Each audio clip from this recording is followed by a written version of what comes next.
one of the big inspirations for what kind of changed my mind and how to approach this idea of actually being in control of the narrative and actually trying to actively make a change that way, or even just organically, is watching Ridley and how he kind of orchestrated the actual space on set. And because he was so compassionate, lovely, driven, and also very open to ideas, and the team he surrounded himself with was incredibly diverse, it felt like it trickled down just naturally. It wasn't a forced thing. And I think that's what's key. That's what's crucial. It's the fact that you've got to make change right at the beginning, right at the top, and have the people who are at the top to make those bold decisions, to be like, you know what? Let's shake things up. Because there is not much else to do. A lot of people have just kind of sat with themselves and thought about, their place in the world, how that might have impacted others who are, more marginalized than them and whatnot. Again, not being coy, since we've thrown that out of the window. Like, it's not on marginalized people to kind of fix the issues with the world, and like within our industry, to zoom in a little bit, why, like, what more can the industry be doing? I mean, to address all this. You're right in the sense that it isn't for us to sort of solve the problems. It's so funny, like, again, it's every time that whenever the issue or talk about diversity or race ever comes into like an interview or anything, a lot of the time I'm like, listen, I can tell you my story, but I don't speak for every single Black person in the world. Yeah. And Black problems aren't necessarily something that is, that isn't like, whenever, again, it's like, it's so funny when I hear the word diversity, a lot of the time people just think diversity Black. And it's like, it's not that, man. It's like, there's so much more to it. There is so much, as I said, socioeconomic stuff, like gender, sexuality, all this stuff, able-bodied even, like, that's what diversity to a degree means. But at the same time, it's like, I think when it comes to the industry actually doing something, it is just being bold.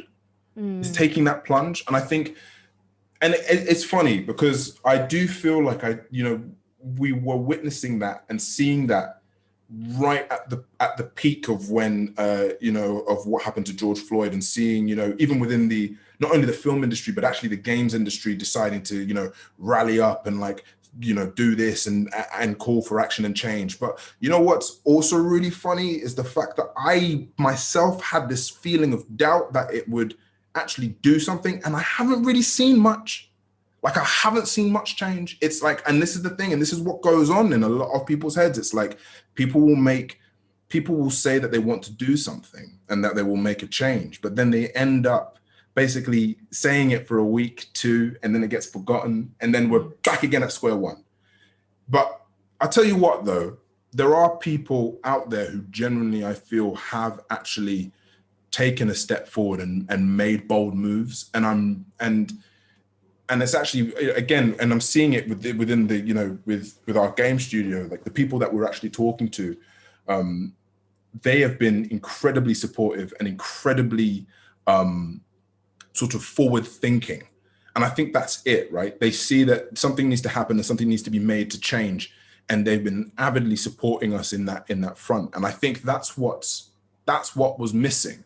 Because I think a lot of the time people either throw money at the problem, or they create diverse sort of roles, which are like, diversity community officer or whatever. And it's like, that's not what happens. That's not how you make change. You make change through actually changing the system from the top and like really affecting that. And it's funny, like, again, one of the big inspirations for what kind of changed my mind and how to approach this idea of actually being in control of the narrative and actually trying to actively make a change that way, or even just organically, is watching Ridley and how he kind of orchestrated the actual space on set.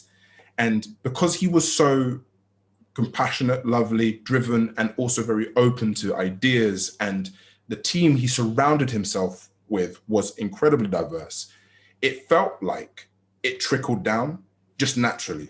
It wasn't a forced thing. And I think that's what's key. That's what's crucial. It's the fact that you've got to make change right at the beginning, right at the top, and have the people who are at the top to make those bold decisions, to be like, you know what? Let's shake things up. Don't know if it's going to win. Don't know if it's going to work, whatever. But the point is, we're doing this. And it's funny because, again, with my studio, the game that we're making, like I feel incredibly passionate and excited about it.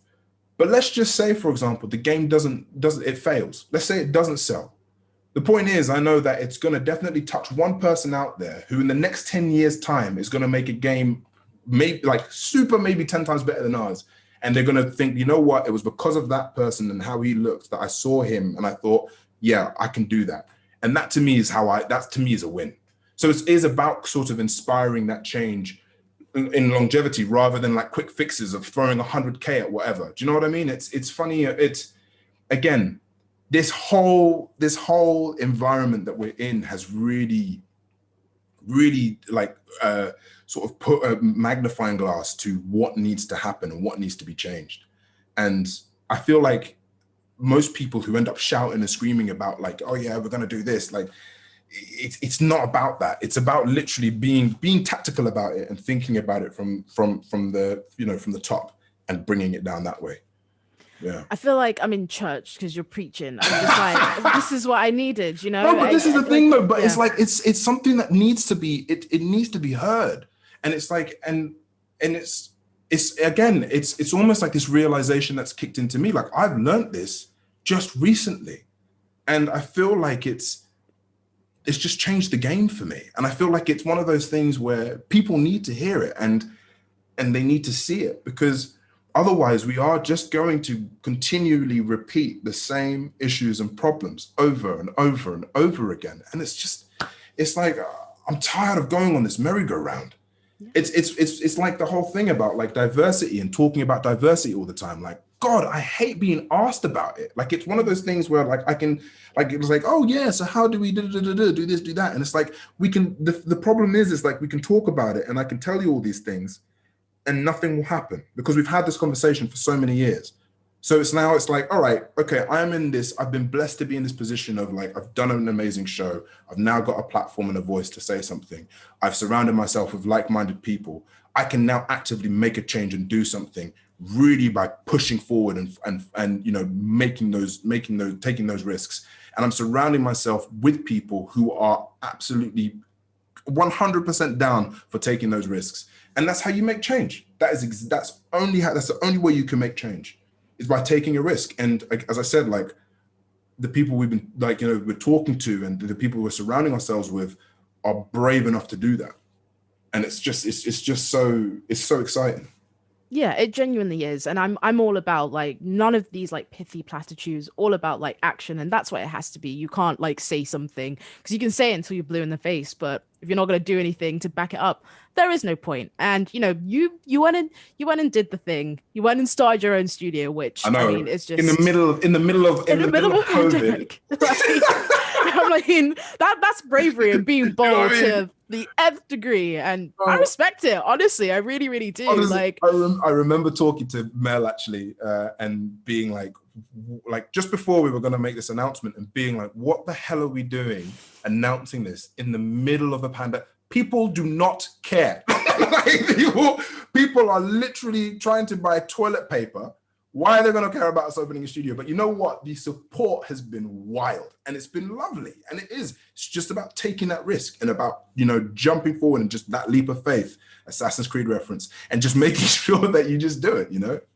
And yeah, and that, oh man, I've been like endlessly like inspired by seeing the response and, you know, seeing the support that has been like poured out onto the studio. One thing I loved that you said, I went to try and find the tweet, but then I couldn't. So, but you did say something along the lines of when the staff lineup was announced for Silver Rain Games, you were just like, because I think, you know, people were talking about like the, you know, the diversity of the team, and you were just like, you know, this is something that should just be normalized and, you know, something that shouldn't even be pointed out. And, you know, I think baking it into like the very fabric of, you know, what you're doing, I think, like you said, trickles down into everything, and that informs the entire process. And yeah.